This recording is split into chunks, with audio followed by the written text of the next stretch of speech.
కూడా వేరెక్కిపోయాడు సార్. ఎక్కువ వస్తుంది వాసన, ఉండలేకపోతున్నా. ఇక్కడ ఆయాసం వచ్చేస్తుంది. స్క్రీన్ పెట్టుకొని కూర్చున్నాను.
విశాఖ జిల్లా మల్కాపురం పారిశ్రామిక ప్రాంతం ఒక్కసారిగా ఉలిక్కిపడింది.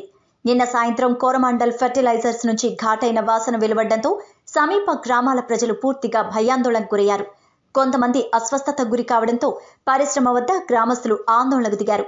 కోరమాండల్ ఫెర్టిలైజర్స్ ఆనుకుని ఉన్న గ్రామాలను ప్రభుత్వం కాపాడాలంటూ ఆందోళన చేపట్టారు. మరిన్ని వివరాలు మా స్మార్ట్ 9 ప్రతినిధి చందు అందిస్తారు.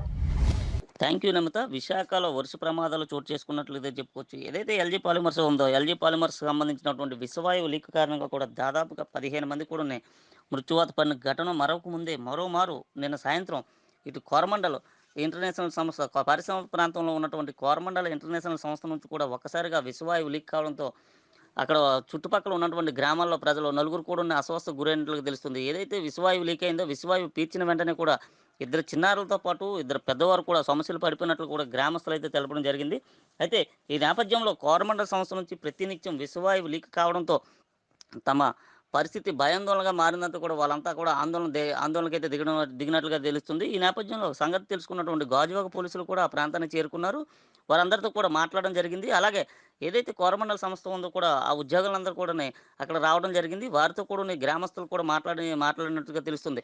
అయితే నిన్న సాయంత్రం ఏదైతే విషవాయువు లీక్ అయిందో, ఆ లీక్ అయిన సమయంలో కూడా చిన్నారులంతా కూడా బయట ఉన్నట్లుగా తెలుస్తుంది. అయితే ఒక్కసారిగా కూడా విషవాయువు లీక్ కావడంతో పాటు పెద్ద ఎత్తున పేలుడు శబ్దం కూడా వినిపించినట్లు కూడా గ్రామస్తులందరూ కూడా తెలపడం అయితే జరుగుతుంది.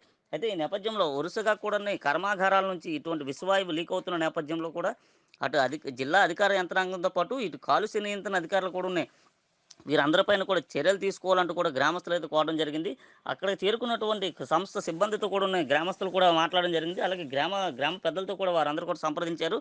ఆ సమస్యలు పడిపోయిన వారితో పాటుగా ఆ గ్రామంలో కూడా మెడికల్ క్యాంప్ ఏర్పాటు చేస్తున్నట్లు కూడా కోరమండల్ సంస్థ కూడా తెలుపుతున్నట్లు జరుగుతుంది. ఏదేమైనప్పటికీ వరుస ప్రమాదాలు చోటు చేసుకున్న నేపథ్యంలో ఇటువంటి కర్మాగారాలపైన ఇటు జిల్లా అధికార యంత్రాంగంతో పాటు అటు కాలుష్య నియంత్రణ అధికారులు కూడా చర్యలు చేపట్టాలి, అలాగే భద్రత పెంచాలంటూ కూడా గ్రామస్తులు కోరడం అయితే జరుగుతుంది. అంతా